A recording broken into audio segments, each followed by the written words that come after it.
Details చూస్తే Narsingi బైరాగిగూడలో bullet కలకలం రేపింది. ఓ అపార్ట్మెంట్ లోకి బుల్లెట్ దూసుకురావడంతో 5వ అంతస్తులో ఉన్న ప్లాట్ కిటికీ అద్దాలు పగిలి బెడ్రూమ్ లోకి పడింది. దీంతో ఒక్కసారిగా ప్లాట్ యాజమాని తీవ్ర భయభ్రాంతులకు గురయ్యాడు. ఈ ఘటనలో అపార్ట్మెంట్ లో ఉన్న ఎవరికి ఏమీ కాకపోవడంతో యజమాని ఊపిరి పీల్చుకున్నాడు. అయితే ఆర్మీ ఫైరింగ్ రేంజ్ లో ఆర్మీ జవాన్లు ఫైరింగ్ ప్రాక్టీస్ చేస్తున్న క్రమంలో మిస్ ఫైర్ అయి బుల్లెట్ అపార్ట్మెంట్ 5వ అంతస్తులోకి దూసుకొచ్చింది.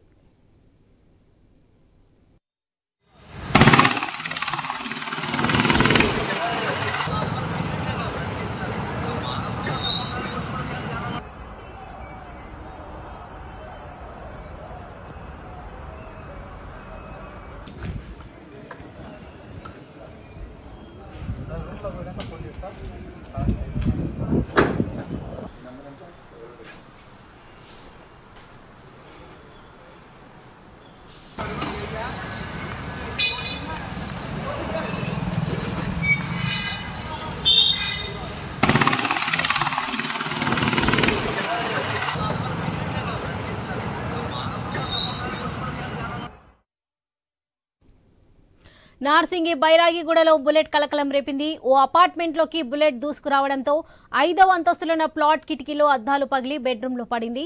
దీంతో ఒక్కసారిగా ప్లాట్ యాజమాని తీవ్ర భయభ్రాంతులకు గురయ్యాడు. ఈ ఘటనలో అపార్ట్మెంట్ లో ఉన్న ఎవరికి ఏమీ కాకపోవడంతో యజమాని ఊపిరి పీల్చుకున్నాడు. అయితే ఆర్మీ ఫైరింగ్ రేంజ్ లో ఆర్మీ జవాన్లు ఫైరింగ్ ప్రాక్టీస్ చేస్తున్న క్రమంలో మిస్ ఫైర్ అయి బుల్లెట్ అపార్ట్మెంట్ లో 5వ అంతస్తులోకి దూసుకొచ్చింది. ఇక ఈ విషయానికి సంబంధించి మరిన్ని అప్డేట్స్ మా ఇన్పుట్ ఎడిటర్ శ్రీకాంత్ అందిస్తారు. శ్రీకాంత్, చెప్పండి. సౌజన్య, హైదరాబాద్ నార్సింగ్ దగ్గర ఉన్నటువంటి బైరాగూడ అనేటువంటి గ్రామం. అక్కడ అంటే అది మొత్తం ఆర్మీ చాలా చాలా పెద్ద ఎత్తున ఆర్మీ 100 ఎకరాల్లో ఆర్మీ భూములు ఉంటాయి.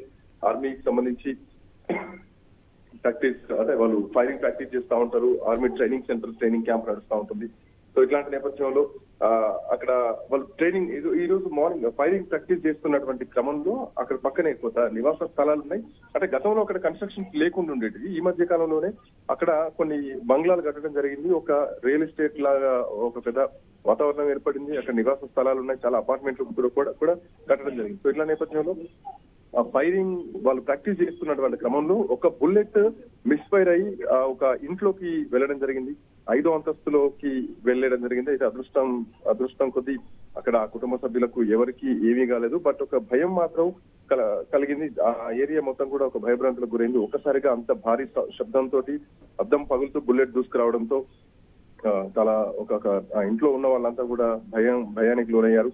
సో ఆర్మీ ఫైరింగ్ రేంజ్ లో ఫైరింగ్ ప్రాక్టీస్ చేస్తున్నారు జవాన్లంతా కూడా. అక్కడ అంతా కూడా ట్రైనింగ్ లో ఉన్నటువంటి సోల్జర్స్ వాళ్ళంతా కూడా.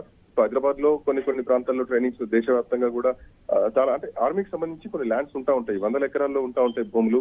సో దీంట్లో భాగంగా హైదరాబాద్ లో కూడా అటు నార్సింగ్ లో గానీ సేమ్ టైం ఇటు సికింద్రాబాద్ లో గానీ సో కొన్ని జిల్లాల పరంగా కూడా ఆర్మీ ట్రైనింగ్ క్యాంప్స్ ఉంటాయి. సో ఇట్లాంటి నేపథ్యంలో అక్కడ ఈ రోజు జరిగినటువంటి ఫైరింగ్ ఏదైతే ఉందో ఫైరింగ్ ప్రాక్టీస్ చేస్తున్నటువంటి క్రమంలో కొత్తగా కట్టినటువంటి కట్టడాలు ఇవన్నీ కూడా. సో నెక్స్ట్ మరి అధికారులు ఎట్లాంటి చర్యలు తీసుకుంటారో, ఆ ఫైరింగ్ ప్రాక్టీస్ లొకేషన్ ఏమైనా చేంజ్ చేస్తారా, ఎట్లా ఉంటుంది దీని పరిణామాలు, మిలిటరీ నుంచి ఎట్లాంటి నిర్ణయాలు తీసుకుంటారన్నది మాత్రం చూడాలి.